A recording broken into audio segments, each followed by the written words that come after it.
Hello and welcome to another Sprues and Brews unboxing. A very special unboxing today as we're having a look at the brand new launch box for the 9th edition of Warhammer 40,000 Indomitus. So yeah, massive thanks to Games Workshop for sending us out a copy of this a little bit ahead of time so we could take a look at it, unbox it and do a bit of a full review for you guys. Yeah, we have been really excited to get our hands on this and absolutely can't wait to crack it open. It is a hefty old box as well. I think this has probably got one of the highest model counts we've seen for, you know, unique new poses in any recent boxes. We pop this over, we get not only the full rule book, but two good-sized armies for both the Primaris Marines and the Necrons. They've stressed that this isn't a starter set. This is very much aimed at veteran hobbyists who maybe want to start a new Primaris or Necron army or add to their existing ones. Yeah, I am definitely going to be starting a Necron army for 9th edition using the contents of this box. So yeah, shall we crack this open and see what we get inside? As we take the lid off here, let's see what we've got. So first of all, like we've seen on a lot of the Games Workshop boxes recently, they've got a nice little divider with the artwork from the box. This time detailing the Blood Angels. Look like they're loading a fallen brother into a dreadnought, which is really cool. And a lot of people kind of frame these. They're nice little posters, really. A nice little thing to add into the box, if only to protect the miniatures, but it looks cool too. But yeah, what we really care about is the figures inside, and this box is absolutely jam-packed with brand new sprues, all of which are unique to this box at the minute.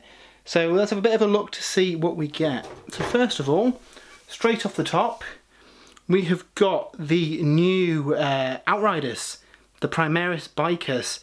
These are absolutely phenomenal models. Yeah, all the models in this kit are push fit as well, which is really interesting. These come to their own sprue, so I do wonder if they are going to get sold separately, maybe as an easy build Outrider set perhaps, or you know, we could see the contents of this box perhaps end up in some stock collecting boxes like we saw for the Chaos Space Marines and Primaris Marines out of the previous battle box that they had. But yeah, these are really cool. I'm going to be doing a White Scar Force, so yeah, I am probably going to get quite a few of these kits to do a fully bike army, because I think that would be really cool. So yes, that is the Outriders. In here as well, it looks like we have got a sprue for the Necrons. So not all of these frames are you know, just containing the models for that unit. There's quite a few mixed ones like we've seen in previous starter boxes where they kind of bespoke frames with quite a few different unit choices on. They do seem to be split between the Necrons and the Primaris Marines though, so you know, there is a good chance that these end up in another box maybe. But I mean, value for money, you probably want to pick up this thing anyway. But yeah, look at that massive blade on there. So nice. I think they've really gone to town with the Necron models, giving them a new kind of distinct look. Because let's face it, some of those old Necron kits that we've currently got are quite dated. So I think they've seen this box as an excuse to bring them up to date. Okay, so we also get two frames of the new Primaris Assault Marines. These, again, are very nice kits. Both frames are identical, so you get two sets of 5. And again, because they're on their own frames, these could be models that we see, you know, separately in other kits maybe. But yeah, I think we've been crying out for Assault Intercessors for a long time. And they are absolutely gorgeous sculpts. Especially, you know, due to the fact that these are push fit kits. So, you know, down the line we might see a full Intercessor kit with multiple options. But I know fellow Spruer J, he really likes the Dark Imperium Intercessors. So yeah, the fact that these are on 2 frames to make your squad does suggest that we might see these maybe as a easy build kit which would be a really good way of padding out your units. Next up, we have got a few of the Carrodus. So the character models in this set seem to be 2 to a sprue, 1 Necron and 1 Space Marine. Looks like we've got the new Captain here, which is a really, really nice model. Bit of sculpted detail to go on the base with a fallen Necron warrior. And we see there, quite unusually for easy build kits, we've got a few different head options here. So my favourite being this, let's just focus this a little bit. This kind of open head here, which looks really, really nice. I think I'd go for that one myself. But yeah, the kit in general is really cool. I mean, we've got this awesome looking shield with a skeleton attached. Yeah, it doesn't get any more grimdark than that. Really nice power sword. Yeah, I think this is one of the nicest Space Marine heroes that we've had so far. And again, at the minute, we've got no details on whether this stuff's available separately at some point, but at the minute this is exclusive to the Indomitus box, so yeah, if you want to get your hands on this guy, I would recommend ordering ASAP when it goes on pre-order. And then the second model on this frame is one of the new Necron Carrodus. I believe this is the Overlord maybe? With a really, really nice scythe there. Yeah, these Necron models are really good. I'm really impressed with how these guys have turned out. So next up in the box we have got another sprue of characters, again split between the Necron and the Space Marines. This looks like the Lieutenant. Again, really cool shield. He's got a Volkite pistol, I believe, for when you really need to flay the flesh off your adversary. Yeah, again, really, really nice model. They've done some great Lieutenant models for the Primaris Marines, but again, this guy's a really, really nice sculpt. And again, on the other side, we've got another one of the Necron characters. So I think this is the, I forget the name, I think this is kind of the shooty hero, probably Lieutenant kind of level, with his awesome looking gun. And it's quite nice to see a shooty option for a hero. It gives you some more kind of options in how you build your lists. And this box is jam-packed full of characters, so I think we'll see quite a bit of variety in both of these armies when their individual codexes are released. Okay, so now we get onto some of the really juicy stuff. The big kind of frames for each of these. So this is the Necron one. It's got all sorts on here. I think we've got the big Walker. The Canopic Reanimator, I believe it's called. And yeah, it looks really cool. I think there's a bit of the destroyers on here as well. But yeah, look at the detail on these. These are going to be an absolute joy to paint up. I do like the kind of War of the Worlds vibe going on with this guy as well. Yeah, I know he's got 4 legs, but he's pretty much a Martian tripod, isn't he? But yeah, these are really cool kits.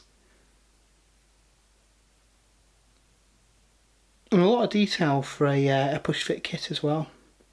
Some fragile parts, so you might need to be a bit careful snipping these from the sprue. And with the push-fit kits as well, I'd always recommend making sure that they're cleaned up properly as well, because a little bit of flash or, you know, excess sprue that you haven't cut off can make it difficult to push them together sometimes. I found if you cut them right, they'll go together no problem with no glue, just push-fit, which is cool. Next in here, we have 2 frames of the brand new Necron Warriors as well. So these I've been looking forward to. I've been wanting to do a Necron army for a long time, and one of the things that has put me off with them are the really old sculpts for the Necron Warriors. These guys look really kind of sinister and almost zombie-like, with kind of entrails hanging out of them. So yeah, having a bit of a remaster on these has done wonders really. We've got a few new weapon options as well, which is cool to see. I believe you get 20 in the box, so 10 in each frame. I think each frame is half and half across the 2 weapon options. So yeah, you'll have plenty of choice on how to equip your squads, whether it's a split squad of each or one squad of each variant. Until we've seen the rules, I think it's going to be hard to say which are going to be the best. With some of the new reserves rules that we've seen, the short range, high strength option might be really good to throw onto the far side of the board and harass the enemy units. But yeah, these look really, really nice. Really impressed with these. So we'll pop those to one side. And the final bit of plastic in the box is, looks like the Space Marine sprue with the rest of their kits on. So we've got the Blade Guard on here. We've got the amazing looking Standard Bearer as well. I mean, these are absolutely phenomenal kits. Definitely some of the best sculpts I've seen for the Space Marines. The Chaplain.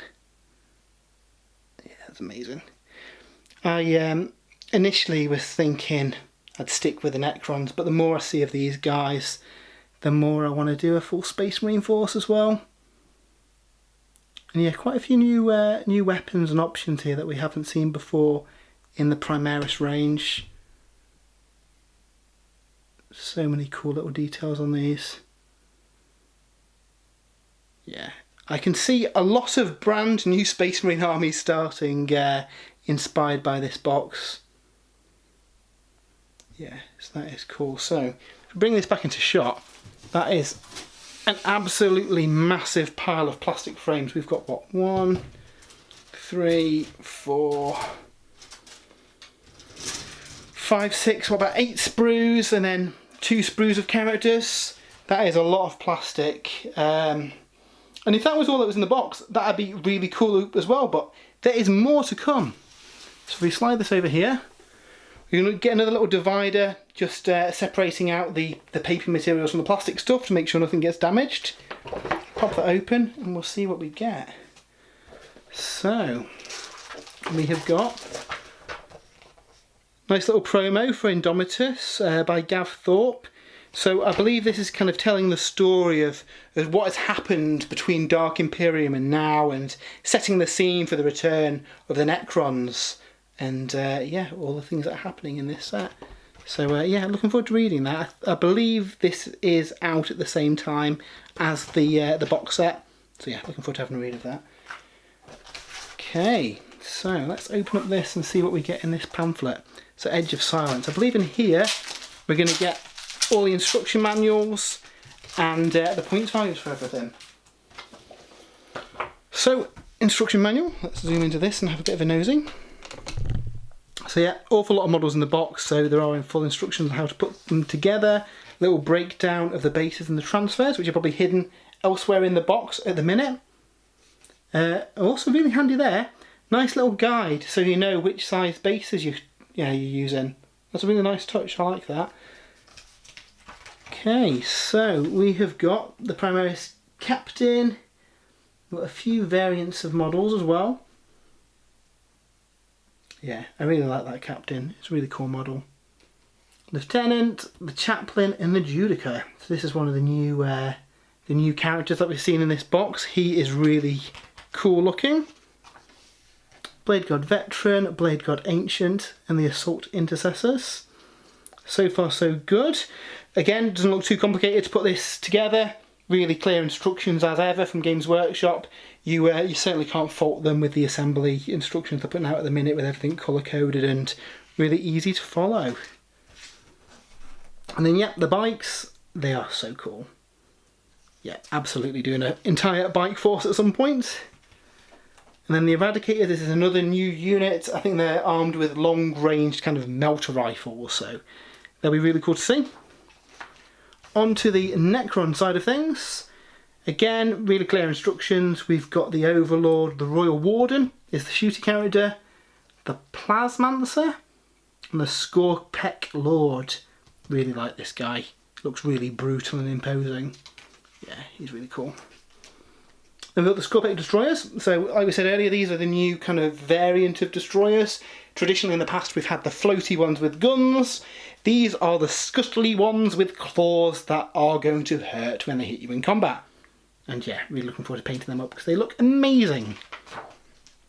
We also have the Canopic Reanimator, the Crypto Thralls, and the Humble Necron Warriors, again with some weapon options. Now it looks like there might actually be enough weapons to build whichever variant you want. Let's have a quick look at that, because if that's the case, that's really good for a kind of easy build set. So many weapons have we got in this sprue? 1, 2, 3, 4, 5, 6, 7, 8, 9, 10, and again on there. This builds 10 models, yeah? So you can build these with whichever variants you want. So yeah, at first I thought it'd be 5 of each to the sprue, so that does give you a lot of options, and I'll have to have a nosy at how I'm going to arm these, because that's a really good thing to see in an easy build kit. And yeah, lots of Necrons. Absolutely gorgeous looking models. Can't wait to paint these up. So yeah, that's how they go together. In here we've also got the Edge of Silence. So I believe this has got all the details of the new models in the box, along with some information about the Pariah Nexus, the location where this boxed game, I suppose, takes place, and the I suppose the continuing timeline of the 40k universe from 9th edition is set in this region and what's happened here with the Necrons. So that's really cool. So we've got a lot of information about the Pariah Nexus. Really cool. So Imperial Crusade forces have pursued into the region known as Pariah Nexus, or Warzone Pariah. So yeah, interesting. So I believe we learn about this place in Pariah, which has probably just come out by the time this video is released. So yeah, due to the vagaries of the warp, I haven't managed to read Pariah yet. But yeah, I think we learn about it in here, and this is more information because this is the majority setting of this new edition. We learn about the Silent Kingdom. So that's really cool. The Zarakhan dynasty. So this is the Silent King, his own dynasty. He has been gone for an awful long time, but he has now returned to the galaxy. And yeah, the Necrons are awakening, and we're seeing new Necron constructs. So yeah, I'm looking forward to having a proper read through all this and yeah, learning about what is happening. And then the Pariah Crusade. So this is obviously the Imperium's venture into this area of space, and their crusade to deal with this new Necron threat. So yeah, rather than go into this in super detail in this video, what I'm going to be doing is putting out some separate videos covering the lore, the rules, and all the other cool stuff in the box. I just thought we'd have a quick first impressions overview of everything in this set first, before we get our teeth into the gritty details. So yeah, we learn a little bit about the Necrons. We see all the new models that are in this set. Again, it's quite a sizable force for a essentially a boxed game. And I really like that they've done it this way. It means that, you know, sometimes the starter sets aren't particularly aimed at people who have been playing for a long time and have got multiple armies, where this set seems it's more about getting those, you know, cool units you want to add to your existing force, or maybe use as a springboard to start a new collection. I mean, that is an awesome looking Space Marine force. Yeah, I'm sure they look really good painted as white scars because they're cool. And then yeah, we get the profiles of the new units. So 5 power, and we've got the Primaris Captain. He has got a Relic Shield.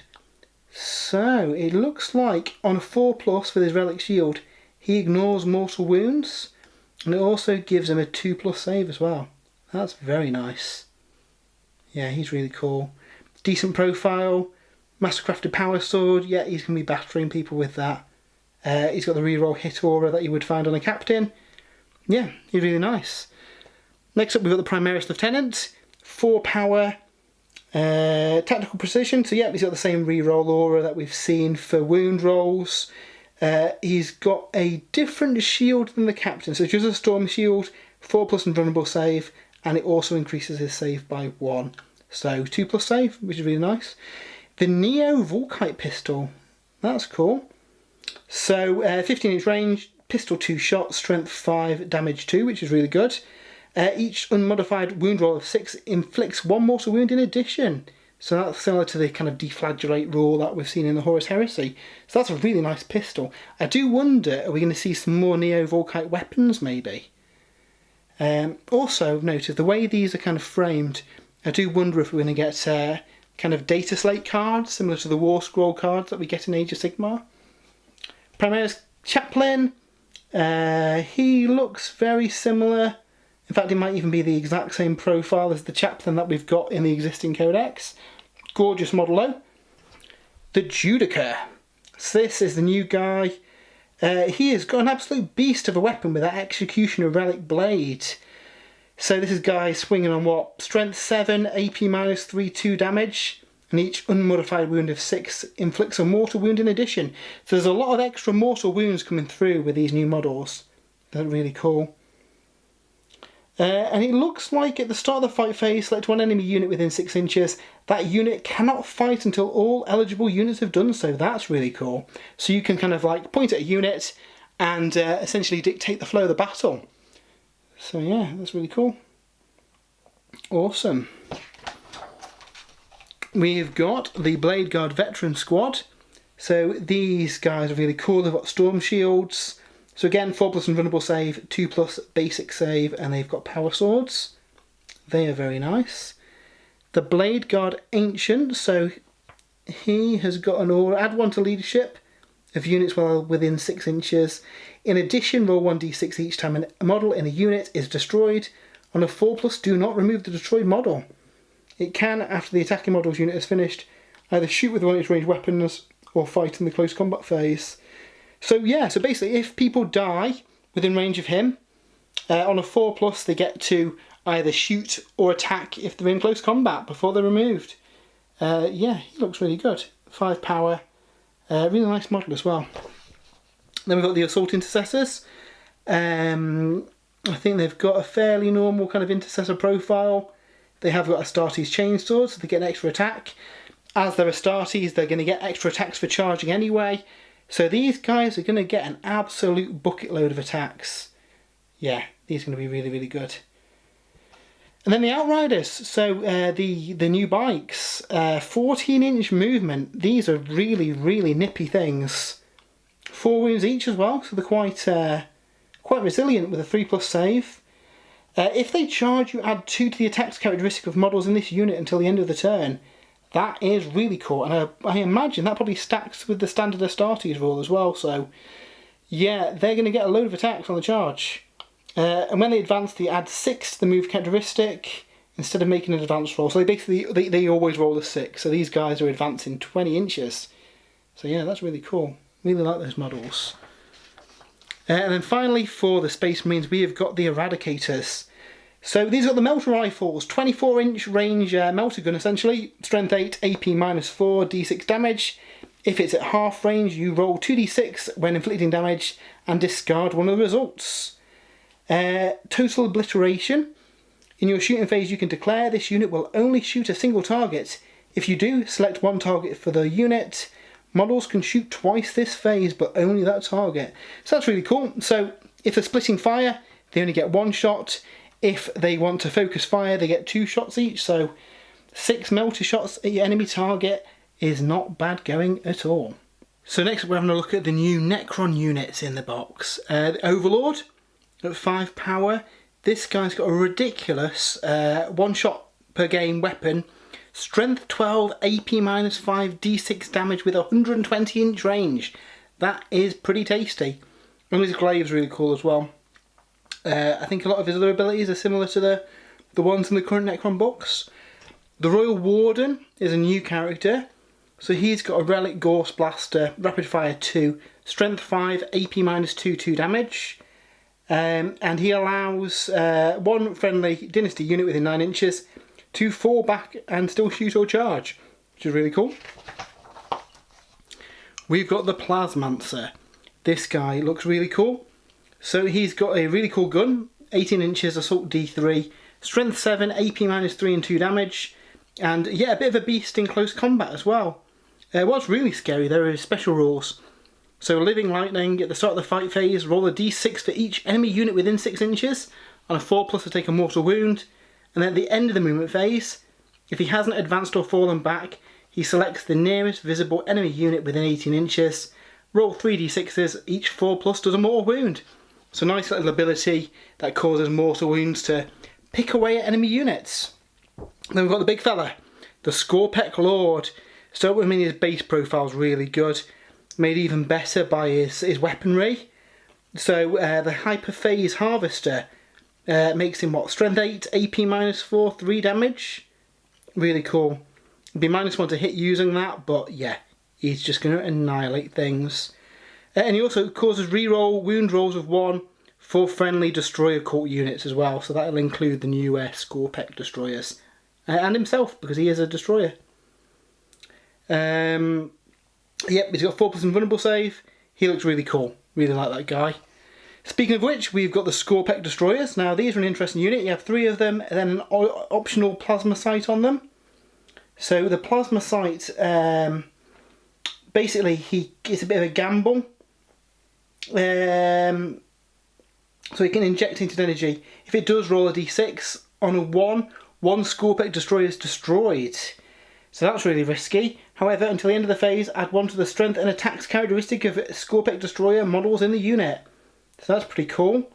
And again, yeah, they've got similar weapons to the Scorpec Lord and look really, really scary. So yeah, looking forward to using them. We've got the Crypto Thralls. So these guys, they look like a little bodyguard unit. So enemy models cannot target a Cryptech unit from your army with a ranged weapon while it's within 3 inches of a friendly Crypto Thrall. So that's pretty cool, little bodyguards that stop them from being shot at. So that will also apply to snipers, I guess. Yep, and they can change their ballistic skill, weapon skill to 3+ and attacks to 6 while it's within 6 inches of a Cryptech, which is where you want it to be. So yeah, they're going to be really cool. Then we've got the Canopic Reanimator. So this is the big Stalk Walker thing. It looks like it adds 1 to reanimation protocols for a chosen unit within 9 inches. And he's got quite a short range gun. Looks alright, Assault 3, Strength 6, AP -2. Doesn't look particularly scary in close combat, but I think it's more of a support unit to get your reanimation protocols working better. Then we've got the Necron Warriors. With the new weapon option of the Gorse Reaper. So I quite like this. It's only 14-inch range, but it's strength 5, AP -2. Now, some will argue that 24-inch range is very helpful at the start of the game to be able to shoot into your enemy deployment zone once you've moved. With the changes to reinforcements, a Gorse Reaper armed unit might be a good one to throw on from a flank and throw some high AP, high strength shots into a juicy target. So yeah, I quite like that. And then their Numbers Legion, reroll reanimation protocols of 1. Now I can't remember that being in the original Necron Codex, I might be wrong, but I think that might be a new ability for them there. And then we have the Canopic Scarab Swarms. So 3 to 6 Scarabs, they're quite quick. Unmodified hit rolls of 6 automatically hit and automatically wound the target. So that's pretty cool. So weight of attacks, they can start nibbling away at those tough targets, which I guess represents how they used to be kind of flying melter bombs back in the day. So yeah, that is all the new profiles out of the book. So yeah, we've still got a few bits left in the box. We do have a transfer sheet for the Space Marines, covering most of the main chapters. We've got Ultramarines, Blood Angels, Space Wolves and Dark Angels on there, which is really cool, with all the various icons to represent all the new units from the box, which is cool. So that just leaves us with the big rule book. So in this set you do get the full Warhammer 40,000 9th edition rulebook with a nice limited edition cover that's exclusive to this box. Really, really nice artwork showing Abaddon facing off against Guilliman, the fight between good and evil, brother against brother for the fate of humanity. So yeah, really nice. So what we're going to do is have a separate video where we're going to have a bit of a deep dive into the lore and the art and the rules themselves. But what I'll do is have a quick flick through just to kind of show you what the book looks like in this video. So yeah, some really disturbing artwork with screaming faces. What could possibly go wrong there? And then yeah, Warhammer 40,000 Indomitus. So, big old book. Looks like we've got 364 pages, nicely split out between the big chunky section at the start with loads of information about the various factions of the 41st millennium, and then on to the rules, and then broken down into the 3 ways of playing that we know from the previous edition of the game. But yeah, as ever, all the artwork and the pictures and the design are really, really nice. Like I say, we're going to go into this in some more detail in some future videos that should be up the same day as this one. But just yeah, we'll have a quick overview of what we get in there. Again, at first impressions, the artwork's really nice. What a nice fold-out map, which is really cool. Do you like those? And then yeah, lots of information, lots of lore and development. So yeah, we'll be having a full look through this. I'll be digesting this book rapidly over the next few nights, and then yeah, let you know if there's any kind of tidbits in here about, you know, new stuff. I mean, look at that. Some new Xenos forms there, which is really cool. I don't know if this will be stuff that we might see in the future, maybe. That'd be really exciting. The enemy within. I hope we see a lot of Lost and the Damned and Heretics and all that cool stuff in this edition. I think they're overdue a book, because a lot of people would really like to kind of dig into the kind of Traitor Guard and yeah, Chaos side of things. But yeah, it looks like we've got an absolute load of information here, telling the story of, you know, the story so far, all about the Imperium, and the various threats to the Imperium as well. And I have to say, it's a really pretty book, really nice artwork. Looks like a bit of lore and stories in here. Onto the Gathering Storm. Could possibly go wrong there. Huh. And then the Dark Imperium. Bring us up to the Indomitus Crusade. And yeah, the Age of Witches. So this will be regarding the Psychic Awakening and what's happened there. And then yeah, as we normally get in these kind of books, it will break down the various factions that we know and love. So I'm sure a lot of these might see new codexes in this edition. Custodes, some classic artwork mixed in with the new stuff as well. Yeah, I wonder if we'll see some new Astra Militarum models. I think they're overdue some new plastic troops. That'd be really cool. Nice bookmark as well. Questra Imperialis. Imperial agents, interestingly, all as one section. I know Dave would be very interested in getting a Codex Imperial agents with all these guys mixed in with the Rogue Traders and the Sisters of Silence. So that's certainly an interesting thing. And yeah, we have some, looks like some new models here, which is really cool. So, the Hammerfall drop turret. So it looks like this is some kind of deployable weapon that the Space Marines can have. That is very, very cool. Yeah, I really like the idea of that. We've also got a couple of the new kits that we've seen previously from Warhammer Community as well. But yeah, that is an awesome looking thing. Looking forward to seeing that. Again, there might be some of the little secrets in here. Once I've had a chance to have a look through the book properly, I should be able to share a bit more info on what is within the pages. But yeah, loads and loads of inspiration in this book for creating your forces. I always, from my first kind of 40k edition was 2nd edition, and I loved pouring through those books, so I think this is going to be just as fun. So on to yeah, my favourite section, the Chaos Forces. I do wonder if we'll get any info on some of the missing Primarchs maybe, and yeah, what Fulgrim and Angron are up to perhaps. Yeah, really nicely laid out. I really like the design of this book. Really cool. Very pretty book. Yeah. Again, apologies, this is quite a quick look through. If I did the whole kind of deep dive, this video would be like 3 hours long, so I'm just going to split it down a little bit. But yeah, I just wanted to give you guys a bit of an overview of what's in here. The Eldar, the Drukhari, the Harlequins are all represented. We've got the Necrons, so I do wonder if we'll see any new models in the artwork here. Orcs, of course, and the Tau. And yeah, nice little segments with little bits of lore about the various kind of conflicts they've been in, which is good to see. The Genestealer Cults. Yeah, really nice. Can't spy any new Necron models in those shots. Some really cool cinematic looking pieces here though.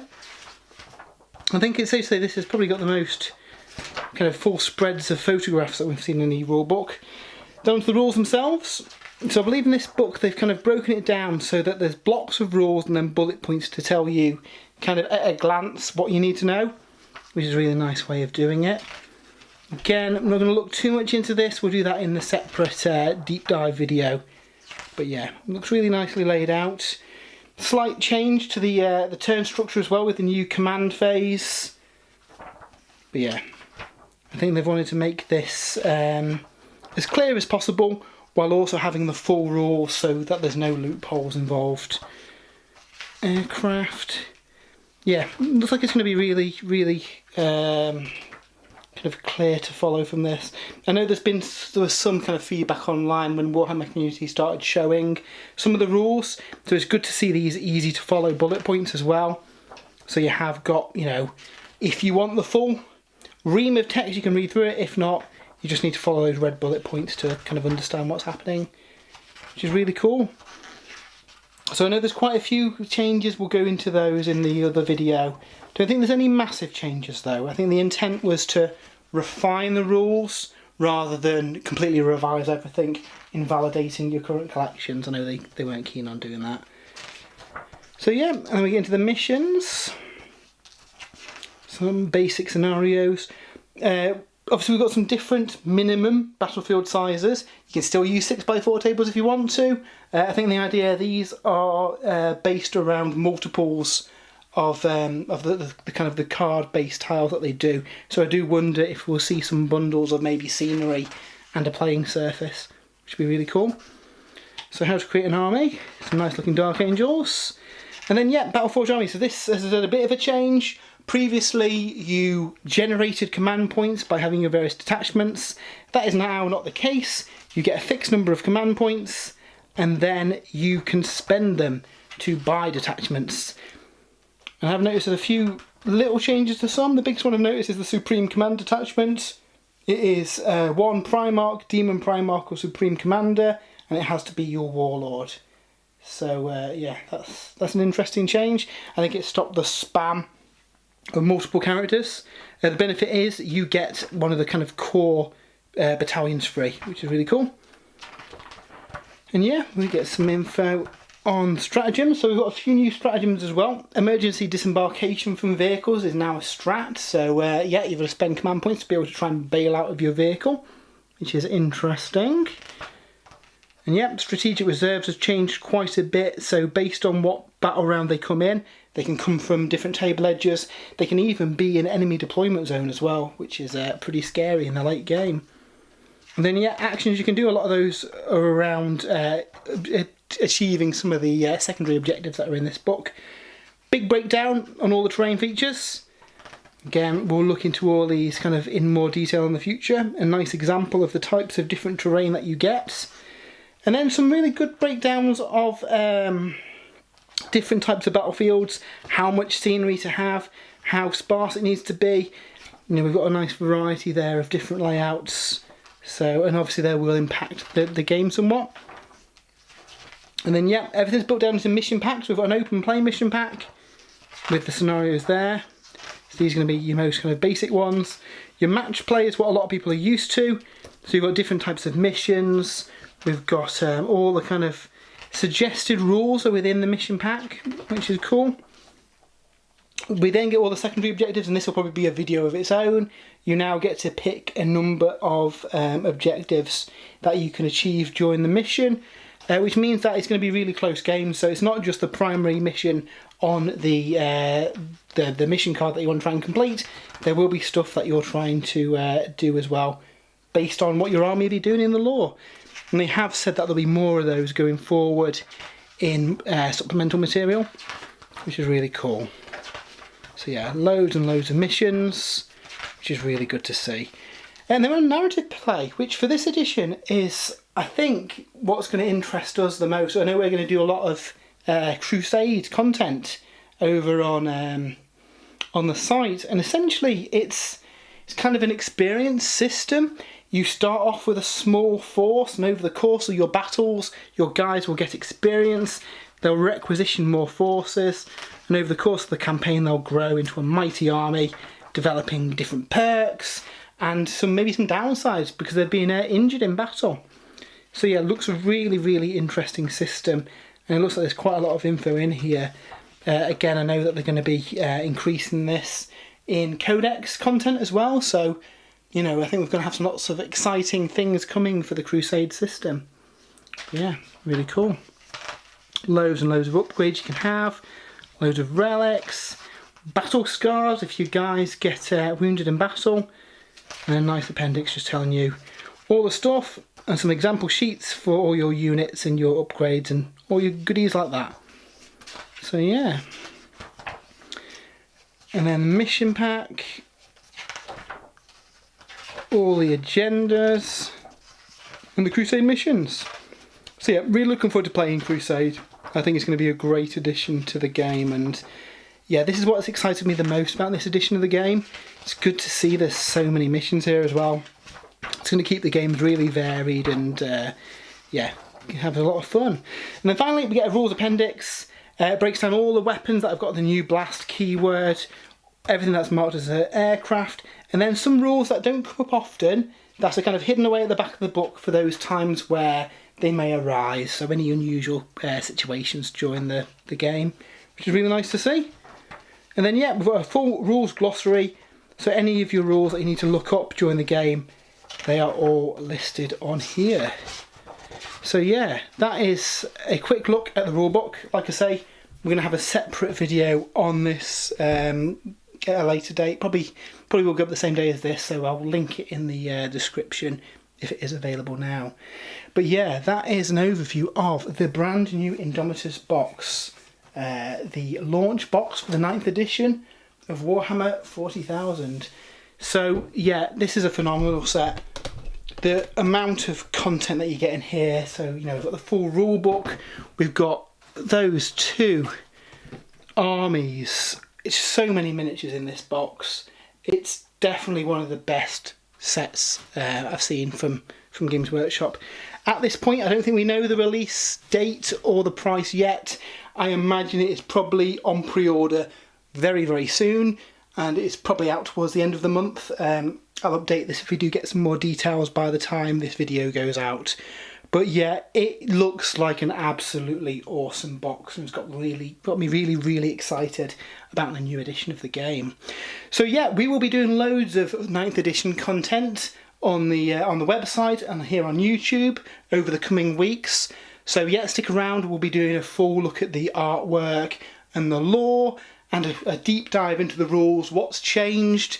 I'll have a look into the Crusade system, what's new, what we're looking forward to in future codexes, and yeah, I'll be building up the Necron models, painting them up, and hopefully by the time this box is out, we'll have a fully painted army to show you guys, and hopefully play through some missions using the content of this box. So yeah, until next time, we'll see you later. Thanks very much.